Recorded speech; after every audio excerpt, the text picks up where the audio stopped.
Start करिए। Okay. Very very good evening to all.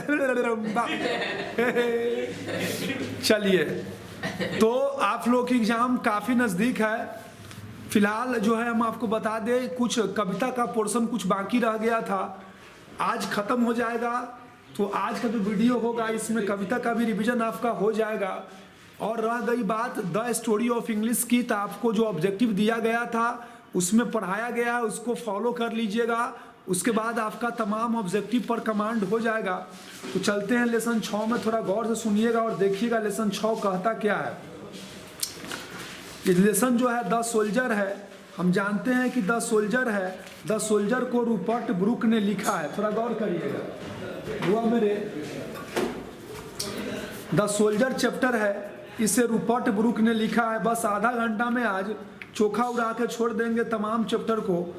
तो please बने रहिएगा रामाज इंग्लिश क्लासेज पर। अगर आप नए हैं तो ज़रूर सब्सक्राइब कर लीजिए और लाइक, और आप जितना आप लाइक करते हैं और जितना मुझसे प्यार करते हैं, मैं भी आप लोगों के लिए हमेशा तत्पर रहता हूँ।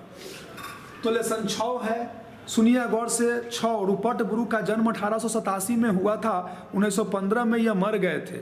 1887 में जन्म हुआ था, 1915 में मर गए थे।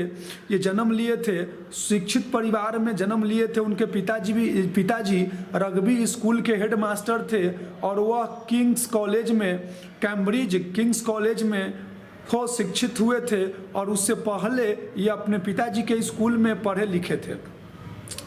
और ये जो है ना इंग्लैंड के सबसे सुंदर लड़का में से गिने जाने लगे, युवा व्यक्ति में से गिने जाने लगे। लेकिन इनको सेप्टिसेमिया नामक बीमारी से, रक्त विषाक्त बीमारी से, उस अप्रैल 23, 1915 में इनकी देहांत हो गई। गोबीपोली के युद्ध से जब ये लौट रहे थे तो लेमॉन्स नामक द्वीप पर, लेमॉन्स के आइलैंड पर इनकी मृत्यु हो गई। और ये जो है ना 5 गो युद्ध कविता लिखे हैं और इसमें सबसे अच्छी कविता यही है, द सोल्जर है। ये बोलते हैं कि जब भी कभी मृत्यु आए तो सिर्फ मुझ पर आए, मेरे देश पर नहीं आए, क्योंकि मैं अपने देश के लिए तत्पर रहता हूँ, इंग्लैंड के लिए तत्पर रहता हूँ। कोई भी खतरा आए तो मुझ पर आए, मेरे मातृभूमि पर नहीं आए। मैं कुछ भी करूँ, कुछ भी हो तो मुझ पर आए, मेरी माँ पर बिल्कुल आँच न आए। और कभी भी मैं इस माँ का ऋण नहीं उतार सकता हूँ, क्योंकि ये मेरी माँ मुझे क्या नहीं दी है, ये मेरी माँ मुझे क्या नहीं दी है, ये मेरी माँ मुझे क्या नहीं दी है, ये मेरी माँ मुझे सब कुछ दी है। खेलने के लिए, कूदने के लिए, हंसने के लिए, बोलने के लिए, गाने के लिए, ये माँ मुझे सब कुछ दी है। ये मेरी माँ मुझे सब कुछ दी है, मेरी माँ क्या नहीं दी है। जिस कण से ये बना हुआ है, इसी इंग्लैंड के कण से, यह धरती से, इसी धरती से मेरा शरीर बना हुआ है। अगर मैं मर भी जाऊं, अगर मैं कुर्बान भी हो जाऊं, तो मैं अपने माँ का कर्ज अदा नहीं कर सकता हूं। मैं अपने माँ को दूध का कर्ज, अपने मातृभूमि का जो कर्ज है मेरे ऊपर, मैं उसे सधा नहीं सकता हूं। क्यों? क्योंकि माँ ने मुझे आकार दिया, प्रकार दिया। इसी इंग्लैंड के मिट्टी से मैंने बना हूँ। इसी इंग्लैंड के मातृभूमि में नदियों में स्नान किया गया हूँ मैं। इसी माँ के साए में मैं खेला गया हूँ, कूदा गया हूँ, पालाया गया हूँ, पोसाया गया हूँ। ये माँ मुझे क्या नहीं दी है, ये मेरी माँ सब कुछ दी है। एक बार तो प्यार करने के लिए अपना रास्ता भी दे दी है। और सोचो कि मेरे दिल में जितनी भी बुराई है वो सब गायब हो जाए। क्यों? क्योंकि जो है ना आज मैंने माँ के साए में, अपने दोस्तों के भाईचारा के बीच में मैंने बहुत कुछ सीखा है। ये युद्ध जब है, ये युद्ध जब हो रहा है, तो उसी युद्ध के दौरान जो है ना वो मेरे अपने बातों को याद कर रहे हैं, अपने दिनों को वह याद कर रहे हैं। ये युद्ध कविता लिखते थे, युद्ध कविता के लिए जो है ना जाने जाते थे। युद्ध कविता जो है ना ज़्यादातर लिखते थे। और कौन हो? यही लिखते थे, रूपर्ट ब्रूक लिखते थे। और रूपर्ट ब्रूक जी बोले हुए हैं कि मैं ना जाने मैं अपने मातृभूमि के गोद में मैं कितना खुश रहता था। मेरी माँ मुझे क्या नहीं दी, और उस माँ के लिए मैं आज भी मर जाऊं तो कोई बात नहीं है, लेकिन जिस धरती पर मरूं, जहां मरूं, वह जगह समझना हमेशा के लिए इंग्लैंड का हो गया। और वहीं पे मुझे दफना देना और वहां से एक मुट्ठी राख ला करके अपने धरती में बिछा देना, ताकि मैं समझूंगा कि जिस मिट्टी से मैं बना था उसी मिट्टी में मैं लीन हो गया। जिस माँ के साए में मैं पाला पोसाया था उसी माँ के साए में मैं हमेशा के लिए सो गया। इससे बड़ी गर्व की बात और मेरे लिए कुछ हो नहीं सकती है, कुछ हो नहीं सकती है। बस अब ऑब्जेक्टिव में चलेंगे। मेन बात मैं कहना था मुझको, रूपर्ट ब्रूक जन्म लिए थे, थोड़ा गौर करिएगा। पहला ऑब्जेक्टिव देखिए क्या होता है। पहला ऑब्जेक्टिव देखिए क्या है, तब फिर हम आगे चलेंगे। पहला ऑब्जेक्टिव देखिए क्या है, Rupert Brooke was born. Rupert Brooke जन्म कब लिए थे, थोड़ा फटाफट आप लोग कमेंट करिए, बोलिए। बहुत दिल से शुक्रिया जो भी बच्चे जुड़े हुए हैं, खास करके जो भी बच्चे हमारे लाइक ठोकते हैं, आप सब्सक्राइब किए हैं तो मैं आपको बहुत बहुत धन्यवाद देना चाहता हूँ, नहीं किए हैं तो कर लीजिए। तो पहला है आप लोगों का कि रूपर्ट ब्रूक जन्म लिए थे कब, बताइए जल्दी। 1887 में। 1887 में सोल्जर लिखा गया रूपर्ट ब्रूक के द्वारा। रूपर्ट ब्रूक के द्वारा सोल्जर क्या है, वार, वार पोएम है, युद्ध कविता है, युद्ध कविता है, जल्दी बोलिए। Rupert Brooke Rupert Brooke was a house master. Father गलत है, FATHER। रूपर्ट ब्रूक के पिताजी मास्टर थे, हाउस मास्टर थे, रग्बी स्कूल के, रग्बी स्कूल के रूपर्ट ब्रूक बोलते थे। In the guise of an American, England के थे बउआ, तो इंग्लैंड के थे तो 5-6 इंग्लैंड के थे तो इंग्लैंडे होगा हो, इंग्लैंडे के थे ना, इंग्लैंड के थे। कहाँ के soldier, soldier Rupert Brooke soldier थे, किस देश के, इंग्लिश थे, इंग्लिश थे, इंग्लैंड यानी इंग्लिश के थे, इंग्लिश के थे। The images and praises of, थोड़ा गौर करिएगा, इमेज मतलब प्रतिमा, प्रतिमा, प्रतिमा मतलब शरीर। उनका शरीर किस देश का था हो, इंग्लैंड का न था। उनका शरीर किस देश का था हो, इंग्लैंड का न था। उनका शरीर किस देश का था बउआ, इंग्लैंड का न था। कभी सोल्जर में डिपिक्टिंग मतलब दर्शाए हैं बुआ रे, कभी सोल्जर में दर्शाए हैं कौन चीज, युद्ध, युद्ध, युद्ध। सोल्जर में डिपिक्ट मतलब दर्शाए हैं, दिखाए हैं, दिखाए हैं, युद्ध, युद्ध, युद्ध। वर्ड मतलब शब्द, जो पल्स, पल्स मतलब नारी होता है, जो पल्स है, जो पल्स है, पल्स है, नारी, नारी वह क्या करता है, वाइब्रेट करता है, दुग्धा दुग्धा करता है। वो बोलते हैं कि ये शरीर, ये धड़कन इसी मिट्टी से बना है, किस मिट्टी से, इंग्लैंड के। तो सब धड़कन, पल्स मतलब नारी, नारी क्या होता है बुआ रे, हो रग रगड़ाता है नहीं, छुपा हुआ रहता है नहीं, धड़कता है, धड़कता है। डस्ट, धूलकन का मतलब क्या होता है, सैनिक। धूलकन का मतलब हुआ उनका शरीर बना हुआ है, डस्ट मतलब धूलकन। ट्रिक से भी हम पकड़ सकते हैं ऑब्जेक्टिव, डस्ट मतलब धूलकन से सोल्जर होगा। The speaker, in the speaker मतलब बोलने वाले कौन है, सोल्जर है, सोल्जर है। हो सोल्जर को गाड़ा जाएगा, गाड़ा जाएगा, सोल्जर को गाड़ा जाएगा। 11 में देखिए सीधा है, सीधा है, सोल्जर, सोल्जर, ब्यूटी, ब्यूटी मतलब गाड़ा जाए, कहाँ, इंग्लैंड में, इंग्लैंड में। सैनिक अगर मर जाए तो उनकी देहांत कहाँ हो, उनकी दाह संस्कार इंग्लैंड में होनी चाहिए। 12 में स्पीकर मतलब क्या है, कभी रूपर्ट ब्रूक भयभीत नहीं थे मृत्यु से। रूपर्ट ब्रूक मरने से नहीं डरते थे, तो डेथ होगा। रूपर्ट ब्रूक याद करते हैं, रूपर्ट ब्रूक याद करते हैं, रूपर्ट ब्रूक याद किए जाते हैं युद्ध कवि के रूप में, युद्ध कवि के रूप में, युद्ध कवि के रूप में। सोल्जर जो है ना वह क्या है हो, सोनेट है। सोल्जर क्या है हो, सोनेट है। सोल्जर क्या है हो, सोनेट है, सोनेट है, सोनेट है। अवश्य होगा, अवश्य क्या होगा, मृत्यु होगा। अवश्य क्या होगा आदमी का, अवश्य मृत्यु अवश्य होगा, मृत्यु अवश्य होगा, अवश्य जाना है, डेथ, डेथ, डेथ। कवि की इच्छा है मरने की, कहाँ हो, कवि की इच्छा मरने की है, कहाँ हो इंग्लैंड में, इंग्लैंड में, यानी मैं कहीं भी मरूं तो वह इंग्लैंड का ही हो जाएगा। कवि व्यक्त करते हैं कर्ज, कर्ज, कर्ज, कर्ज किनके प्रति, इंग्लैंड, अपने देश के प्रति। कवि अपने देश के प्रति, इंग्लैंड के प्रति अपना कर्ज व्यक्त करते हैं। उसके बाद इस बोलने वाला, सोल्जर में बोलने वाला कौन है, सोल्जर खुद है, सोल्जर खुद है। सोल्जर एक कविता है, कैसा है, देशभक्ति है, पैट्रियोटिक, पैट्रियोटिक देशभक्ति कविता है। पैट्रियोटिक कविता कौन है, सोल्जर है, सोल्जर है, सोल्जर है। हो 21 में द फर्स्ट लाइन, थोड़ा गौर करिएगा, द फर्स्ट लाइन, हो first 8 lines are called octave. प्रथम ये 14 लाइन को हम ऐसे भी 14 लाइन को हम क्या कहते हैं, सोनेट कहते हैं। तो 14 लाइन में 8 को ऑक्टेव कहते हैं, 8 को ऑक्टेव कहते हैं, और 6 लाइन को हम सेस्टेट कहते हैं। 8 को ऑक्टेव कहते हैं, 6 लाइन को सेस्टेट कहते हैं। 23 में टर्म कैंसिल्ड स्टैंड फॉर, हुआ कैंसिल्ड, कैंसिल मतलब होता है खत्म कर देना, मिल जाना, कॉन्सिल्ड है। 23 में देखिए, गौर से सुनिए, गौर से, कैंसिल्ड हो सोल्जर, यानी इसका मतलब हुआ सैनिक मिल जाएगा, छुप जाएगा, अपने माँ के मिट्टी में ही रह जाएगा। कविता कंसिस्ट ऑफ 14 लाइन। 14 लाइन का बना है सोनेट। सोनेट का मतलब 14 लाइन होगा। सोनेट का मतलब 14 लाइन होगा। सोनेट का मतलब 14 लाइन होगा। 24 के बाद 25। सोल्जर के अनुसार इंग्लैंड ने उन्हें क्या दिया था? प्यार करने के लिए फूल दिए थे। इंग्लैंड उनकी माँ अपना हक दी थी, प्यार करने के लिए फूल दी थी, वो अपना हक भी माँ दे दी थी।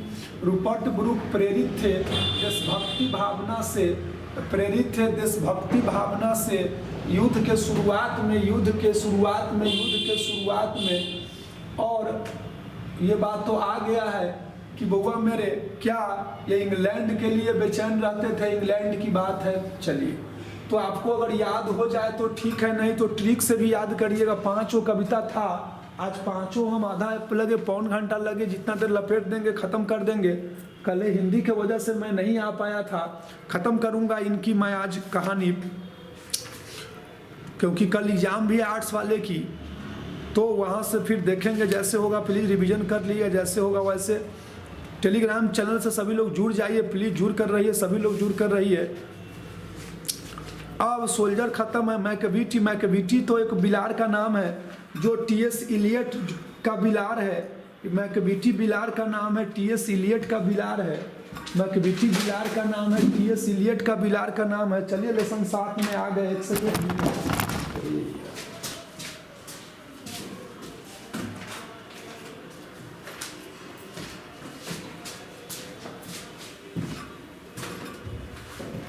लेसन 7 में आइए।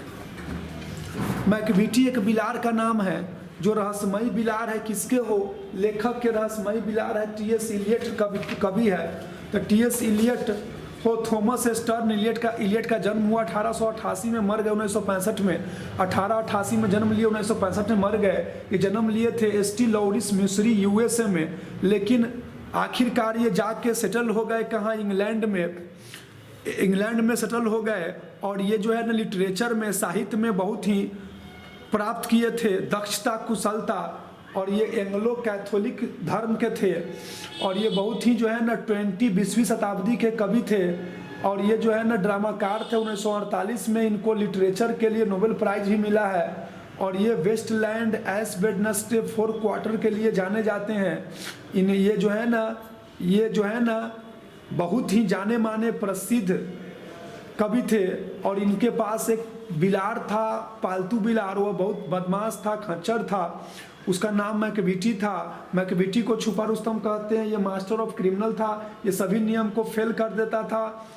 ये दूध पी जाना, कुर्सी तोड़ देना, खिड़की तोड़ देना, शीशा फोड़ देना, विभिन्न तरह की वस्तुओं को छीट छाट कर देना, इधर उधर कर देना, इनका काम था। और जब लोगों को शक हुआ तो लोग इन्हें पकड़ना चाहा, लेकिन कुछ भी होता ये वहाँ पर नहीं रहते।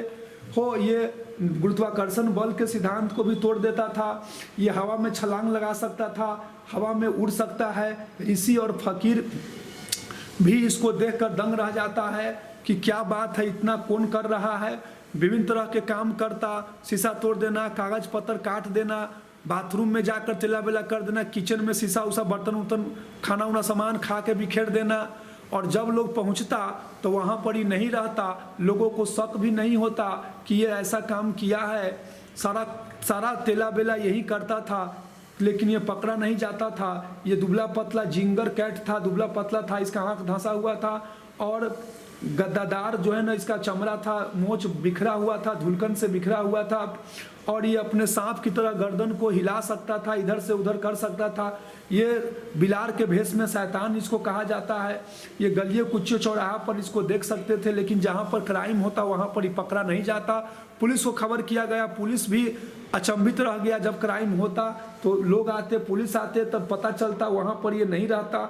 लेकिन कोई भी प्रूफ भी नहीं छोड़ता था। ये ऑफिस में जाकर लूट लेता था, गोदरेज को, अलमीरा को, मुर्गा मुर्गी को नट्टी दबा देता था, जाली को तोड़ देता था, ऑफिस में घुस जाता था, पेपर को तहस नहस कर देता था, लेकिन ये पुलिस आने से पहले ये गायब हो जाता था। ये चौक चौराहा पर, गली में, कुची में, सब जगह यह मिलता, लेकिन जहाँ इसे गलत काम करता, जहाँ पर ये अपराध किया रहता, वहाँ पे नहीं मिलता, क्योंकि ये कपटी है, ढोंगी है, पाखंडी है। हमारे देश में बहुत ऐसे बिलार हुए हैं जो क्राइम करते थे, जैसे मंगोजरी ग्रिडल बोन, लेकिन वह समझिए इसका एजेंटे था। ये बहुत आगे तक निकला हुआ फकीर था, पहुंचा हुआ फकीर था। कुछ भी हो जाता, ये पकड़े नहीं जाते, ये मिलते नहीं, लोग त्राहिमाम हो गए, बेचैन हो गए। लोगों को शक हुआ कि इसमें इसी का हाथ होगा, लेकिन फिर भी इसके प्रति, इसके खिलाफ एक भी सबूत थाना में, पुलिस के लोगों के पास नहीं था। ये अपने कभी अपने बिलार से बहुत खुश थे, खास करके इनके चालाकी से बहुत खुश थे, लेकिन लास्ट में अंतोगत्वा ये बिलार किसी से पकड़ा नहीं गया। तो यही कहानी है। आइए अब ले चलते हैं आप लोगों को। टी.एस. इलियट जन्म लिए थे। टी.एस. इलियट जन्म लिए थे कब? हुआ 1876 में। टी.एस. इलियट कब जन्म लिए थे? 1876 में। अभी आप याद करिए, 76 में नहीं। टी.एस. इलियट का जन्म हुआ था 1888 में। ये गलत है, 1888 में जन्म हुआ था। तो हुआ 1888 में। टी.एस. इलियट जी का जन्म कब हुआ था? 1888 में। टी.एस. इलियट जी का जन्म कब हुआ था? 1888 में। आगे चलेंगे। टी.एस. इलियट का जन्म 1888 में। जन्म मरण जरूर याद रखिएगा। टी.एस. इलियट मर गए थे। टी.एस. इलियट बुआरे मर गए थे कौन साल में हो? तो 1965 में। 1888 में जन्म लिए थे, 1965 में मर गए थे। टी.एस. इलियट को मिला था नोबेल प्राइज लिटरेचर के लिए। टी.एस. इलियट को नोबेल प्राइज के लिए टी.एस. इलियट को नोबेल प्राइज मिला था 1948 में लिटरेचर के लिए। 1948 में लिटरेचर के लिए। 1948 में लिटरेचर के लिए। मैकबीटी मिस्ट्री कैट किसके द्वारा लिखा गया है? टी.एस. इलियट के द्वारा। टी.एस. इलियट के द्वारा मैकबीटी मिस्ट्री क्या है? ये मैकबीटी जो था, ये क्या है? लाइट पोएम है, हल्की फुल्की कविता है, भारी कविता नहीं है, हल्की फुल्की कविता है, ड्रामा नहीं है, सटायर व्यंग नहीं है, लिटरेचर नहीं है, लिटरेरी हल्की फुल्की कविता है। मैकबीटी कहा जाता है छुपा रुस्तम। मैकबीटी को छुपा रुस्तम कहते हैं। मैकबीटी को छुपा रुस्तम कहते हैं। मास्टर ऑफ क्राइम किसको बोलते हैं? मैकबीटी को। Master of criminal, master of criminal किसे बोला गया है? मैकबीटी को बोला गया है। मैकबीटी। बिलार का नाम क्या है? मैकबीटी। बिलार का नाम मैकबीटी है। मैकबीटी ऊपर से बड़ा बढ़िया था देखने में, रिस्पेक्टेबल, अंदर से बड़ा खचरा था, रिस्पेक्टेबल। मैकबीटी को क्या कहते हैं? छुपा रुस्तम कहते हैं। मैकबीटी क्या है? कैट है, बिलार है। मैकबीटी इज, वो गलत है, is a cat. According to T S. Eliot Macavity क्या है? वो मैकबीटी जो है ना, नेपोलियन है। मास्टर ऑफ क्रिमिनल है, नेपोलियन। मैकबीटी का फुटप्रिंट मतलब होता है दाग धब्बा, प्रमाण कोई भी फाइल में नहीं था। मैकबीटी का जो गलत काम करता था मैकबीटी बिलार, उसके खिलाफ एक भी प्रमाण जेल में नहीं था, कोई भी फाइल में उसके लिए कुछ नहीं था। मैकबीटी सेटलमेंट करता था। मैकबीटी जो है ना, स्कॉट यार्ड को 14 में स्कॉट यार्ड होगा। मैकबीटी जो है ना, स्कॉट यार्ड को सेटलमेंट कर देता था। मैकबीटी स्कॉट यार्ड को सेटलमेंट करता था। उसके बाद मैकबीटी था लंबा और पतला कौन था? मैकबीटी था। मैकबीटी हमेशा बहाना करता है। अलीबी मतलब बहाना करना, अलीबी मतलब बहाना करना। टी.एस. इलियट रहने वाले थे 20वीं शताब्दी के 17 के बाद, यहाँ से 20वीं शताब्दी के कवि थे। टी.एस. इलियट 20वीं शताब्दी के कवि थे। मैकबीटी सांप की तरह अपना गर्दन को घुमाता था। मैकबीटी से तुलना किए हुए हैं नेपोलियन से। मंगोजरी ग्रिडल बोन कैट है बताए थे। मैकबीटी गायब हो जाता था पुलिस को आने से। पुलिस। मैकबीटी मिस्टीरियस कैट है। मैकबीटी जो है ना, वो मिस्टीरियस कैट है। मैकबीटी क्या है? वो मिस्टीरियस कैट है। इंग्लैंड के पुलिस को आने से पहले गायब। इंग्लैंड के पुलिस कौन चकमा देता था? मैकबीटी। स्कॉटलैंड, यानी स्कॉटलैंड के पुलिस को चकमा, बैफर्ड मतलब चकमा देता था कौन? मैकबीटी। मैकबीटी कभी भी पुलिस के द्वारा पकड़ा नहीं गया, कैच कैच कैच कैच, कभी पकड़ा नहीं गया, कभी पकड़ा नहीं गया, कभी पकड़ा नहीं गया, कभी पकड़ा नहीं गया। तो बउआ मेरे, मैं बार बार बोलता हूँ, जितना कहानी कहता हूँ उससे बाहर ऑब्जेक्टिव नहीं रहेगा, नहीं रहेगा, नहीं रहेगा, नहीं रहेगा। प्लीज उसको पढ़िए। मैं जो कहानी कहता हूँ उसको 2-3 बार सुनिए, तब देखिए गर्दा उड़ जाएगा ऑब्जेक्टिव। आइए लेसन 8 में, टाइम कम है मेरे पास, आज खत्म ही कर दूंगा। बहुत बहुत शुक्रिया जो बच्चे लाइक ठोक दिए हैं, दिल से शुक्रिया। मैं सभी बच्चों का कमेंट का जवाब दूंगा, चिंता न करें। अभी एग्जाम की तैयारी करिए प्लीज। बार बार मैं सभी चैप्टर का रिवीजन गर्दा उड़ा दिया हूँ। एक बात रह गया, द स्टोरी ऑफ इंग्लिश एक वीडियो, तो उसमें भी दिक्कत नहीं है, आप गेस में मैं दिया था पढ़ लीजिए। एक एक बात मैं बता चुका हूँ आपको पहले, मैं टाइम पास क्या करूँ।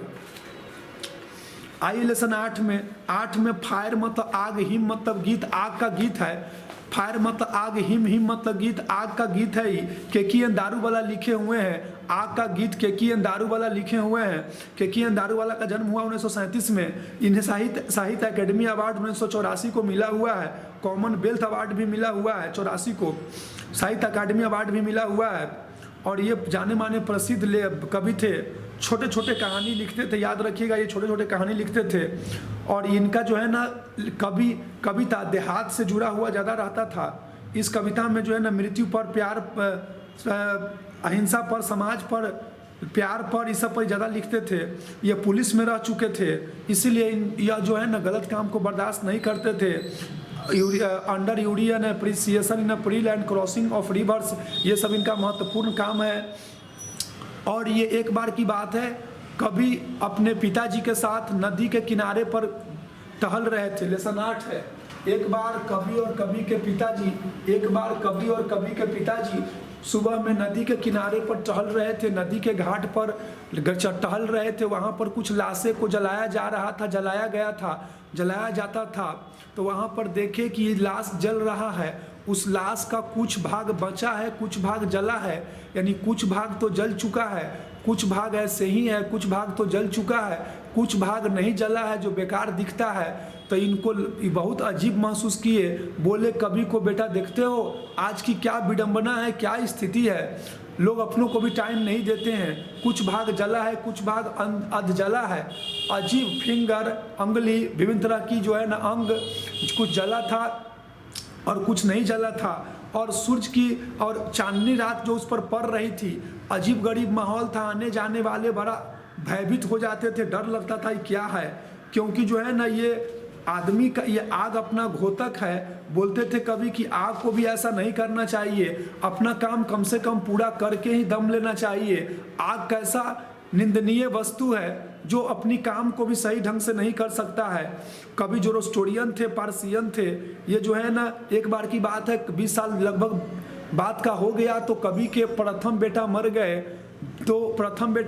तो कवि पारसी थे। इनके धर्म में जलाने का रीति रिवाज नहीं था, बउआ मेरे। लेकिन पारसियन कोड जो कहता है, इनका जो धर्म कहता है, इनका जो धर्म कहता है, तो उस धर्म में दफनाना था, जलाना नहीं है। तो ये जोरोस्टोरियन थे, पारसी थे, तो इनके बेटे मर गए। तो इनका जहाँ पर बेटा को दफनाया जाता वो 1000 माइल दूर था। तो 1000 माइल दूर था, तो 1000 माइल नहीं ले गए, सोचे यहीं पे जला देते हैं। लेकिन वो जब जलाने गए तो जला तो दिए, लेकिन जलाने के बाद उनके दिमाग में एक ऐसा बात आई जिससे उनके दिमाग में लगा कि मैंने अपने धर्म का उल्लंघन करके मैं बहुत बड़ा पाप किया हूँ। तो फिर भी वह खुश थे, क्योंकि आग से ही अग्नि देवता ने ही उन्हें बोला कि जाओ बेटा, मैंने तुम्हें एक गलती क्षमा कर दिया कि ऐसी गलती दोबारा नहीं करना। तो बाद में वो बहुत खुश हो जाते हैं कि चलो आखिरकार मुझे क्षमा कर दिया गया, अब मैं कभी भी ऐसी गलती नहीं करूँगा। क्योंकि टावर ऑफ साइलेंस जो है ना, जो मकबरा था, समाधि लेख, हुआ दूर था बुआरे। तो बोले कि अब मैं कसम खाता हूँ, मैं कभी अपने धर्म का उल्लंघन नहीं करूँगा।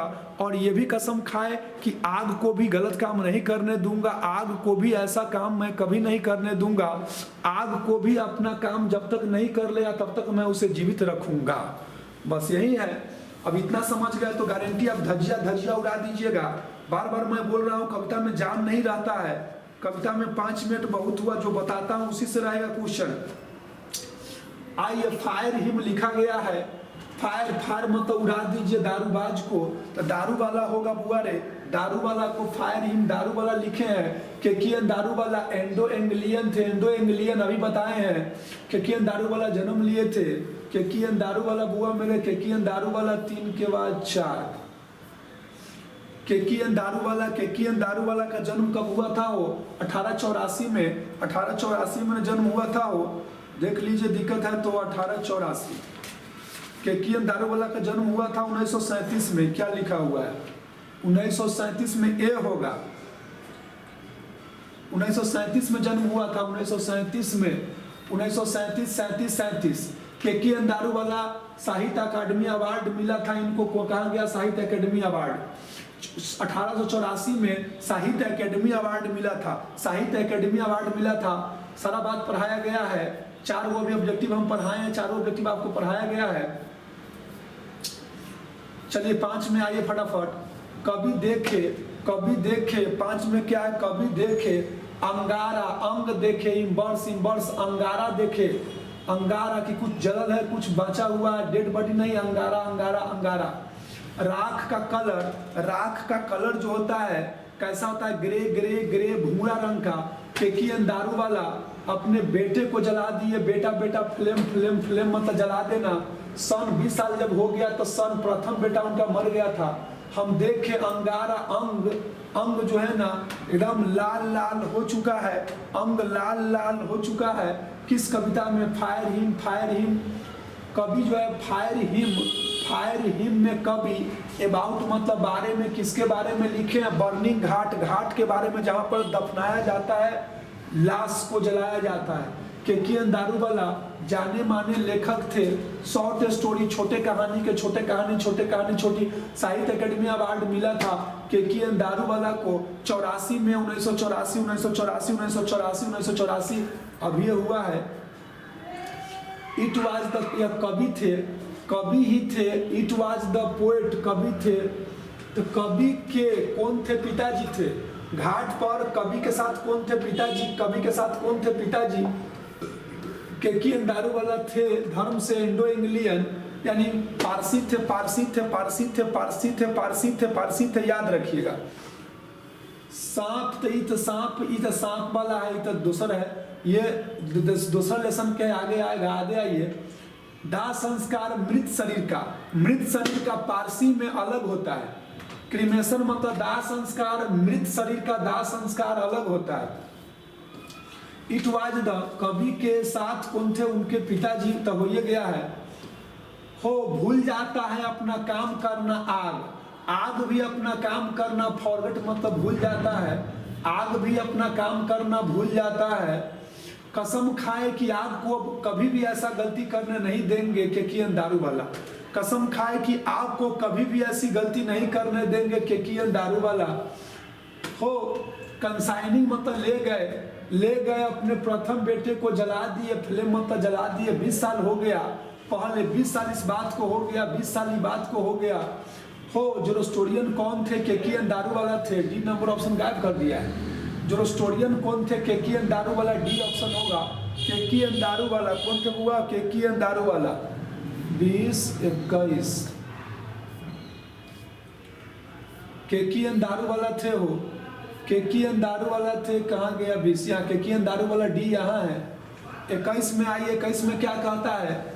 अपने बेटे को जला दिए। कौन बेटा को? प्रथम बेटे को। देखिए ना, बच्चा था, ले गए, जला दिए, फायर मतलब आग लगा दिए प्रथम बेटा को, प्रथम बॉर्न को, जो 20 साल की बात पहले की है।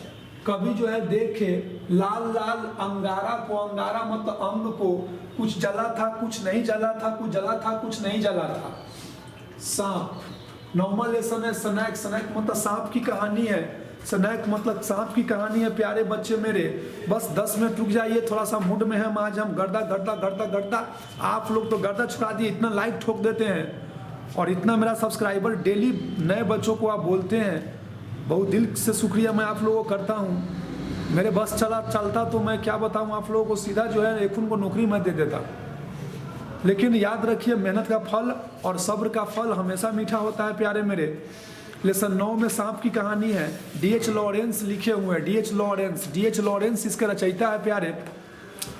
डेविड हर्बर्ट लॉरेंस का जन्म हुआ 1885 में, 1930 में मर गए हैं। डेविड हर्बर्ट लॉरेंस का जन्म हुआ 1885 में और 1930 में ये मर गए हैं। ये कवि थे, उपन्यासकार थे, छोटे छोटे कहानी के लेखक थे, निबंधकर्ता थे।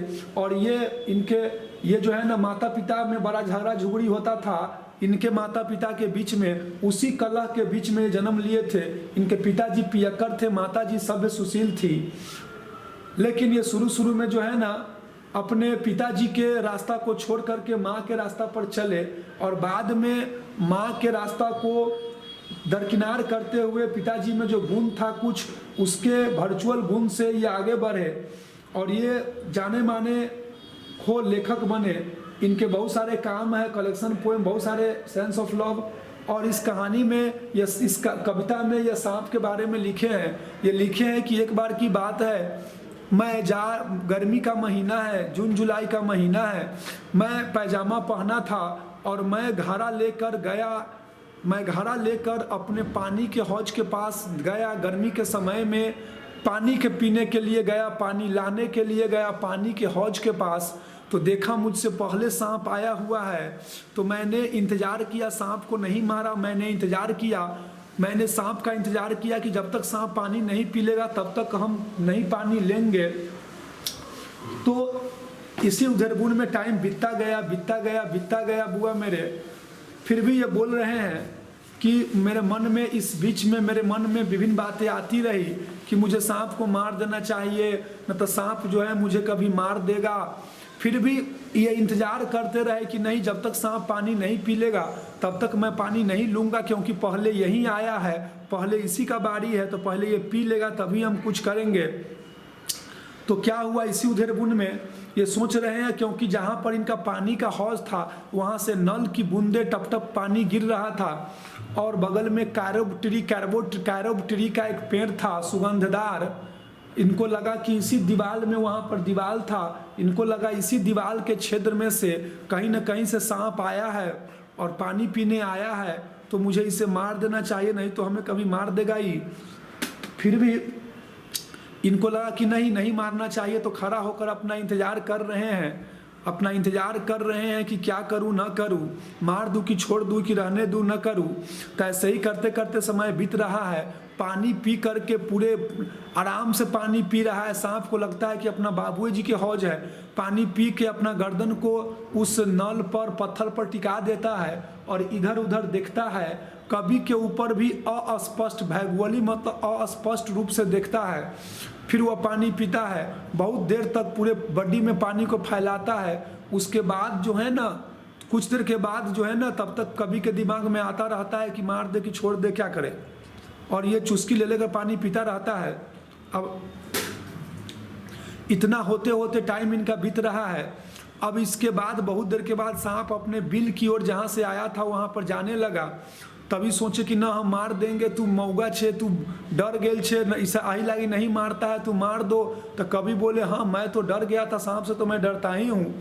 फिर भी जो है ना, जब जिस दरार में से आया था उस दरार में सांप जाने लगा, तो कभी एगो तिरछा लकड़ी उठाकर डंडा मार दिए सांप पर। उस समय सांप कुछ पार्ट अपना बिल्ली में घुसा लिया था, कुछ घुसने का बाकी था। तो खट की आवाज़ आई, तो इनको लगा कवि को कि सांप को डंडा नहीं लगा है, लेकिन लग गया था, क्योंकि उसके बाद वो छटपटा के जल्दी से बिल में घुस गया। जब बिल में घुस गया तब कवि बड़ा अफसोस किए कि ओहो मैंने बहुत गलत काम किया। वो पहले आया था तो पहले पानी पिया था, मैं सेकेंड आदमी हूँ। तो वो पहले पानी पीकर जा रहा था, मैं उसे क्यों मार दिया, मैं बहुत गलत किया, मैं बहुत गुनाह किया। मुझे ज़िंदगी में एक धर्म कमाने का मौका मिला था, वो भी आज मैंने खो दिया। क्योंकि ये गर्मी के महीना में वो पानी राजा की तरह पानी पीने आया था, मुझे कोई बिगाड़ा भी नहीं, कुछ बिगाड़ा भी नहीं, और ऐसे ही पानी पीकर वो चल जाता। ऐसे भी माना जाता है कि काला सांप निर्दोष होता है और गेहुआ सांप जहरीला होता है। तो मुझे नहीं करना चाहिए, वो तो अतिथि सत्कार मैं नहीं कर पाया। मेरी इच्छा है कि मैं सांप से बात करूं, सांप आए मैं फिर से उसका स्वागत करूं, मैं उनसे बात करूं और बोलूं जितना पानी पीना है पी ले। बहुत दिक्कत है, बहुत गलत हो गया मेरे से, ऐसा नहीं करना चाहिए, मुझसे ऐसी गलती हो गई, भूल हो गई। आज मैंने अपनी ज़िंदगी में इतना अच्छा मुझे धर्म कमाने का समय मिला था, लेकिन आज मैंने उसको भी बर्बाद कर दिया। और कभी का हाल एल्बाट्रॉस पक्षी के हाल के जैसा हो गया, कभी का हाल एल्बाट्रॉस पक्षी के हाल के जैसा हो गया। बिल्कुल जो है ना बेकार हाल हो रहा है इनका। लेकिन बहुत अफसोस है, इनकी अंतिम इच्छा यही है कि ये जो सांप है वह आए, मुझे एक चांस मिले, क्योंकि मैंने एक धर्म कमाने का ज़िंदगी में अपना समय बर्बाद कर दिया, खो दिया। बस इतना ही समझना है। इतना अगर हमारे बच्चे हमारे समझ गए प्यारे, तो गारंटी आप सब कुछ बना दीजिएगा। आइए, snake is written by, snake सांप किसके द्वारा लिखा गया है? तो सांप पकड़िए लॉवे डी.एच. लॉरेंस के द्वारा लिखा गया है, डी.एच. लॉरेंस के द्वारा लिखा गया है। सांप डी.एच. लॉरेंस के द्वारा लिखा गया है। दूसरा क्वेश्चन है, डी.एच. लॉरेंस जन्म लिए थे कब? होगा मेरे जल्दी बोलिए, डी.एच. लॉरेंस जन्म लिए थे कब? तो डी.एच. लॉरेंस जन्म लिए थे 1885 में। डी.एच. लॉरेंस 1885 में जन्म लिए थे। डी.एच. लॉरेंस 1885 में जन्म लिए थे। तीसरा है, डी.एच. लॉरेंस जन्म लिए थे कौन गांव में? डी.एच. लॉरेंस जन्म लिए थे कौन? हेलो, हाँ आते हैं, 5 मिनट का और क्लास है, आइए रहे 5-7 मिनट में।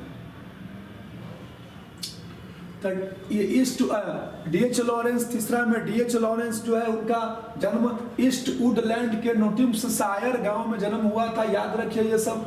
4 में कवि जो है, कवि ए स्नेक नियर, कवि कवि जो है ना से डब्ल्यू सा मतलब देखे, गलत है, होगा देखे थे सांप को पानी के हौज के नजदीक, water W A water trout.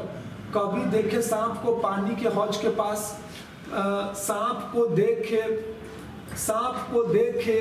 कभी, सांप देखे कभी पर, सांप देखे कभी पर हो अस्पष्ट रूप से भैगुअली होगा, भैगुअली स्पेलिंग गलत है, भैगुअली मतलब अस्पष्ट रूप से भैगुअली होगा। हो कविता में सांप का कलर, इस कविता में सांप का कलर कैसा है? ब्लैक है, और ब्लैक इनोसेंट होता है, जल्दी काटता नहीं है। कवि का जो अंदर की इच्छा थी वह हो रहा था सांप के लिए कि क्या कि मार दूं।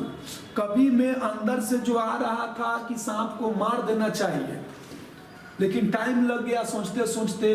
कवि महसूस किया, कभी 8 में कभी महसूस किए, क्या कभी क्या महसूस करते हैं हो? तो कभी महसूस करते हैं रिपेंट मतलब पछताना, रिपेंटेड होगा, रिपेंट पछताना। कभी पछताते हैं सांप को मार करके, क्योंकि मरता तो नहीं है, छटपटा जाता है सांप। डी.एच. लॉरेंस जो है ना मानव के शिक्षा, डी.एच. लॉरेंस जो कवि थे, उनको मानव शिक्षा जो मिला था उससे नफरत हो गया था, घृणा हो गया था कि आज मैंने बहुत गलत काम किया। सांप आया था कवि के पानी के हौज के पास, दिन था गर्मी, हॉट डे था। कवि कविता में सांप, जो कविता में जो सांप है, इस कविता में जो सांप है वह क्या है? हो एंशिएट में गड़बड़ काहे कर दिया है? एल्बाट्रॉस का हाल हो गया है, समुद्री पक्षी है वो। एंशिएंट पहले की बात है, एल्बाट्रॉस का जो पहले, एल्बाट्रॉस समुद्री पक्षी था, बहुत पहले की बात है। कभी बोलते हैं कि मेरा वही हाल हो गया जो एल्बाट्रॉस नामक पक्षी के साथ हुआ था, समुद्री पक्षी है वो। कविता सांप में डी.एच. लॉरेंस, इस कविता में सांप जो है डी.एच. जो लॉरेंस है कवि जो है वह आर्टिफिशियल मॉडर्न, देखिएगा कविता सांप का जो कविता है उसमें लॉरेंस निंदा करता है, पुराने बनावटी बातों को निंदा करता है। Who is the speaker in the poem snake? Snake में जो कवि है उनका नाम डी.एच. लॉरेंस है। उनका नाम क्या है? डी.एच. लॉरेंस है। क्या है? डी.एच. लॉरेंस है। सांप सिम मतलब मालूम पड़ता है, सांप मालूम पड़ता है राजा की तरह। किंग बोले थे कि वह राजा की तरह पानी पीने आया था और मुझे कुछ बिगाड़ा भी नहीं, तो किंग होगा। 15 में बुआ मेरे क्या कहता है, थोड़ा गौर करिएगा। हो मेरी अंदर की आवाज कहती थी कि मार देना चाहिए किसको? सांप को। कवि के अंदर की आवाज कहती थी कि सांप को मार देना चाहिए। काला सांप इनोसेंट होता है, निर्दोष होता है। काला सांप निर्दोष होता है। याद रखिएगा इटना पड़ता है सिसली में, सिसली पड़ता है इटना में, याद रखिएगा। इटना हो तो सिसली, सिसली हो तो इटना, बस सिसला हो तो इटनी, इटनी हो तो सिसला। आगे चलेंगे। विश्वास करते हैं कि काला सांप को मार देना चाहिए। काला that a black snake if seen anywhere must be killed. Sicily में खैर कुछ नहीं आता है, ऐसे ब्लैक सांप तो इनोसेंट होता है, सिसली होगा तो इटना होगा, इटना होगा तो सिसली होगा। चर्चा करते हैं कविता में सांप को कैरोब ट्री, याद रखिए उस कविता में कैरोब ट्री, पेड़ का नाम है कैरोब ट्री। सांप आया पानी के हौज के पास, कवि के पोएट डॉक्टर नहीं होगा। डीएच लॉरेंस के पानी के हौज के पास कौन आया था? सांप का मतलब आया था, सांप आया था। कभी पहना हुआ था पैजामा। कभी जो है ना गया था पानी के हौज के पास पीने के लिए पानी पीने गए थे। कभी जो थे ना, कभी की इच्छा थी बात करने का, किससे? सांप से। कभी तुलना करते हैं सांप को एल्बाट्रॉस क्या है? सी समुद्री पक्षी है। एल्बाट्रॉस समुद्री पक्षी है। सांप मालूम पड़ता है किंग राजा की तरह, राजा की तरह, किंग हुआ किंग। सांप मिला कभी से कहां पर? पानी के हौज के पास। पानी वाटर ट्रॉट मतलब हौज होता है, पानी के हौज के पास। बस लास्ट लेसन है, 5 मिनट जरा लगेगा। बुआ मेरे, मैं बात बड़ा बोलता हूँ, ये थोड़ा सा ऐसा पढ़ाना भी अच्छी बातें है, थोड़ा इसको देखिएगा। मैं जो कहानी कहता हूँ कविता का, उसको 2 बार सुनिएगा तब पढ़िएगा, मजा आ जाएगा। बस अब 5 मिनट। ये कविता और छोटी है, बहुत छोटी है। ये कविता है माई ग्रैंड मदर्स हाउस, मेरी दादी माँ का घर। माई ग्रैंड मदर्स हाउस, मेरे दादी माँ का घर। बुआ मेरे, कमला दास इसके रचयिता है। माई ग्रैंड मदर हाउस हो, मेरे दादी माँ का घर, इसके रचयिता है कमला दास। तो कमला दास भारत की कवित्री है। इनका जन्म हुआ है 31 मार्च 1934 में। ये छोटे कहानी के लेखिका थी। ये जो है ना, इनके इंग्लिश और मलयालम दोनों में ये अपना नेम फेम प्राप्त की थी। इनका आत्मकथा 1976 में छपा हुआ है और 1984 में ये हलचल मचा दी हुई है। इनको नोबेल प्राइज से नवाजा गया था। 1984 में इनको नोबेल प्राइज से भी नवाजा गया था। इनके बहुत सारे काम है, लव पर, सेक्स पर हो। ये अपना कविता लिखी है, बहुत जागरूक लोगों को की है हो। ये बोली हुई है लस्ट पर, इभर पर, सटायर पर, लव पर, ये सभी प्रोज पर, पोएट्री पर, ये सारी बातों को लिखी हुई है। अब बोली हुई है कि गलत चीज़ का एक सीमा होता है, सीमा के बाद उसे कंट्रोल करना चाहिए, नहीं तो ये हमें बर्बाद कर देती है। विभिन्न तरह की बहुत समाज को अच्छे बात कह के समाज को बहुत जागरूक की हुई थी। और यह बोली हुई थी, यह जब पढ़ लिख कर जब कवित्री बन गई तो अपने दादी माँ के याद में एक कविता लिखी हुई है और बोली है कि मैं बचपन में अपने दादी माँ के साथ रहा करती थी। उस समय मैं बहुत छोटी थी जब मैं अपने दादी माँ के साथ रहती थी। मेरी दादी माँ मर गई, उस समय मेरी दादी माँ मर गई। जब मेरी दादी माँ जीवित थी मुझे बहुत प्यार करती थी। इतना प्यार मुझे दुनिया में कोई नहीं कर सकता था, उतना प्यार मेरी दादी माँ मुझसे करती थी। और न जाने उसी प्यार के लिए आज मैं दर दर भटक रहा हूँ। आज मुझे कोई प्यार करने वाला नहीं है। उस समय मैं बहुत बच्ची थी, पढ़ाई लिखाई भी नहीं करती थी, क्योंकि पढ़ाई लिखाई बहुत कम करती थी, क्योंकि पढ़ाई लिखाई के नाम पर लगता था किताब के ऊपर सांप है, मुझे सांप काट लेगा। इस तरह से मेरे साथ ऐसा होता था। और मुझे इच्छा है कि मैं दादी माँ के घर जाऊँ, बहुत दिनों से मैं सोच रही हूँ, लेकिन मुझे बहुत इच्छा है कि मैं अपने दादी माँ के घर जाऊँ और उसी जिस रूम में सोता था उसी रूम में खिड़की से झांक करके अपनी बचपना को ताज़ा कर सकूँ। और वहाँ पर अगर कुछ न मिले तो मैं वहाँ से एक मुट्ठी अंधकार ही ले आऊँ और उसी यादों को तरोताज़ा करके मैं अपनी ज़िंदगी को जी लूँ, मैं अपनी बचपना को जी लूँ। क्योंकि वह बोलते हैं कि आज जो घर सुनसान है उस घर में सांप काटने दौड़ता है। इस तरह से वो घर सुनसान हो चुका है, आज कोई किसी को देखने वाला नहीं है, घर बिल्कुल सुनसान हो चुका है। मेरी इच्छा यही है कि मैं जो है ना अपने दादी माँ के घर जाऊं। मुझे अपने दादी माँ पर फक्र है, गर्व है, क्योंकि वो कुत्ता निगरानी जैसा करता है। वो आने जाने वालों को देखकर मैं अपने हवाओं से, ठंडी ठंडी हवाओं में, फिजाओं में आनंद उठाऊं, लुत्फ उठाऊं। मुझे बहुत इच्छा है कि मैं दादी माँ से मैं दादी माँ की अपनी बचपना को याद कर सकूं, और मैं उस समय बहुत बच्ची थी जिस समय मेरी दादी माँ मुझे साया छोड़ दी, मेरे छोड़कर दुनिया से चल गई। उस समय पढ़ने के नाम पर चांद के जैसा लगता था, चंद्रमा जम गया, चांद जम गया, उस तरह से हमारा शरीर हो जाता था। लेकिन विश्वास करिए, मैं बार बार बोलता हूँ कि मैं बहुत ही अफसोस करता हूँ प्यारे, मैं बार बार आपको बोलना चाहता हूँ कि मैं उस समय बहुत छोटी थी, और मैं उस समय पढ़ने के नाम पर बहुत छोटी थी। मैं जाकर अपने दादी के याद को ताज़ा करना चाहता हूँ, ताकि मेरे लाइफ में कुछ तो परिवर्तन आ सके। बस अब लास्ट हो गया ही, बस ऑब्जेक्टिव देख लीजिए क्या कहता है ऑब्जेक्टिव, थोड़ा सुन लीजिए, एक बार सुन लीजिएगा, सेट हो जाएगा दिमाग में। कुछ है नहीं जो विशेष प्रॉब्लम आपको खड़ा करेगा। माई ग्रैंड मदर हाउस लिखा गया है कमला दास के द्वारा। मेरी दादी माँ का घर कमला दास लिखी है। कमला दास का जन्म कब हुआ बताइए, जल्दी बताइए। कमला दास का जन्म हुआ 1934 में, अभी पढ़े हैं। कमला दास जी का जन्म हुआ 1934 में। कमला दास जी का जन्म हुआ 1934 में, 31 मार्च 1934 में इनका जन्म हुआ है। तो दू के क्या हो जाएगा, ए। कमला दास हो, कमला दास मलयालम, कमला दास इंग्लिश और मलयालम दोनों में नेम फेम प्राप्त की थी। इंग्लिश और यहाँ मलयालम दोनों में नेम फेम प्राप्त की थी।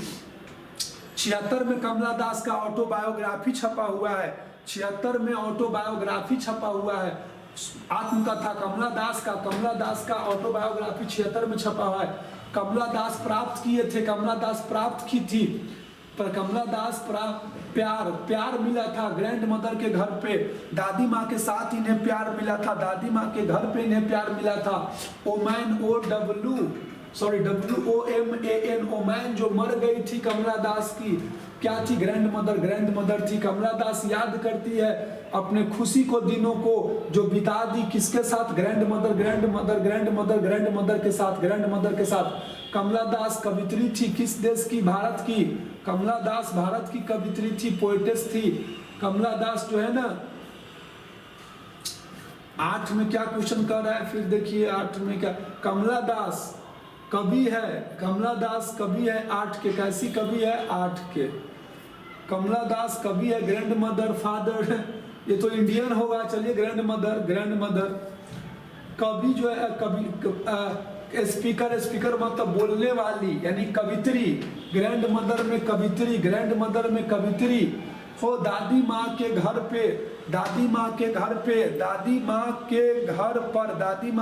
पर क्या था, अपने दादी माँ के घर पर उनको गर्व था, बहुत गर्व था। दादी माँ जब कभी माई ग्रैंड मदर हाउस घर में with the her grandmother, जब speaker when did the speaker of my grandmother house live with her grandmother हो, अपने दादी माँ, व्हेन कब, अपने दादी माँ के साथ कवित्री हो। किसके साथ, यानी कवित्री किसके साथ रहती थी, अपने दादी माँ के। ग्रैंड मदर तो हो ही जाएगा, चलिए ये भी हो चुका है, रिपीट हो रहा है। 11 में क्या कहता है, चलिए 11 में, when did speaker of my grand mother house live with her grand mother, during her adolescence, जब बच्ची थी उस समय रहती थी। My grand mother house is, क्या है ये my grand mother house is a, क्या है, लैरिक है, गीत है, लैरिक है, गीत है, सोनेट नहीं है। पोएटिस मतलब कवित्री जो है ना, माई ग्रैंड मदर हाउस में कवित्री भीख मांगती है, दरवाजे अजनबी के दरवाजे पर भीख मांगती है कि कोई मुझे प्यार दे दे। लेकिन दादी माँ के इतना कोई प्यार देने वाला दुनिया में कोई नहीं है। स्ट्रेंजर वो क्या देखी हो, थोड़ा गौर करिएगा। कुत्ता को अभी बोले हैं, वह कुत्ता को देखी कि निगरानी कर रही है, कुत्ता को देखी निगरानी कर रहा है। मेरी दादी माँ का घर कमला दास के द्वारा लिखा गया है। मेरी दादी माँ का घर जो है ऑटोबायोग्राफी, अपनी आत्मकथा है, अपनी ही बातों को ये लिखी है।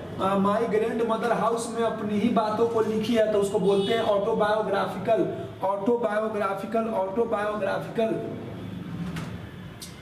हाउस घर सुनसान हो गया, मरने के डेथ मतलब मरने के बाद वुमेन औरत को मरने के बाद, औरत को मरने के बाद घर सुनसान हो गया, औरत को मरने के बाद घर सुनसान हो गया।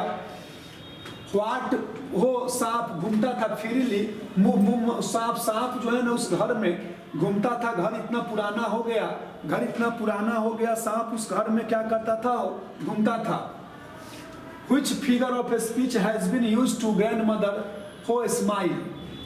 दादी माँ के घर जब था तो खुशी खुशी वह रहती थी, दादी माँ के घर में वो खुशी खुशी रहती थी, दादी माँ के घर में वो खुशी खुशी रहती थी, दादी माँ के घर में वो खुशी खुशी रहती थी।